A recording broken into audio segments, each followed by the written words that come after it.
L'ordinateur nous instruit, le téléviseur nous divertit. Bienvenue dans le monde de... Je parlerai d'abord des médias en général, des médias de masse. Moi je pense que les médias de masse sont apparus il y a pratiquement un siècle. Le premier grand média de masse c'est la radio, 1920. Dans les années 70, ça a commencé à se transformer parce qu'il a commencé à y avoir de la publicité sur la télévision. Et dans les années 80, je parle pour la France évidemment, la télévision est devenue privée. On est passé d'un temps de consommation de télévision d'une demi-heure par jour, affectant à peine 10% de la population, à un temps de télévision qui a dépassé 3h35 par jour en moyenne, affectant toutes les couches de la population. Tout ceci a eu pour conséquence de progressivement, mais irrésistiblement et très massivement liquider toutes les structures de symbolisation. C'est extrêmement important. Pourquoi ? Parce que les jeunes générations, depuis l'origine de l'humanité jusqu'à pratiquement la fin des années 90, se constituaient d'abord dans une relation intergénérationnelle via leurs parents et leurs grands-parents. Le temps de discussion intrafamiliale aux États-Unis est passé en 15 ans de 1h35 par jour à 35 minutes par jour.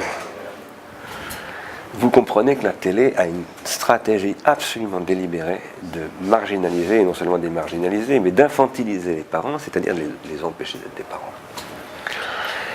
Mais les enfants ont besoin de parents. Il faut simplement adapter ce qui a toujours été l'intérêt d'être parent, qui est d'accompagner progressivement la prise d'autonomie d'un enfant. C'est une chose qui reste un classique, c'est-à-dire que on le prend avec un taux de dépendance maximum et on espère l'amener à un taux d'indépendance maximum. Voilà. Les parents qui ont des adolescents voient souvent le très mauvais côté des choses. Ça, les adolescents, c'est difficile. Moi, je leur dis, mais rendez-vous compte, vous avez chez vous un technicien familial des nouvelles technologies. Faites-le travailler pour vous, demandez-lui conseil. Il faut que les générations se rencontrent autour des objets. Du coup, il faut tenir compte de cette société, il faut tenir compte de ces objets. Voilà. Et le rôle de l'adulte, c'est quand même de faire cet effort un peu d'anticipation. C'est-à-dire que quand j'amène mon gamin la première fois au bord de la mer, je vais anticiper pour lui les risques de la mer. Pour moi, la télé, les jeux vidéo, tout ça, c'est pas le mal. Du tout. C'est nous qui avons une mauvaise relation à ces choses-là, qui fait que ça se passe pas bien. La société des écrans, c'est celle des adultes d'abord. C'est nous qui avons d'abord des téléphones avec la possibilité de prendre des photos. C'est nous qui avons aussi introduit très souvent les écrans et ça te dit tiens c'est pratique, etc. Après évidemment il y a une culture qui s'est mise en place, une culture jeux vidéo et qui a investi ces écrans différemment. Mais c'est autant la culture des adultes que des plus jeunes. Ça c'est le monde de Dofus. Ouais. Donc ça c'est mon personnage.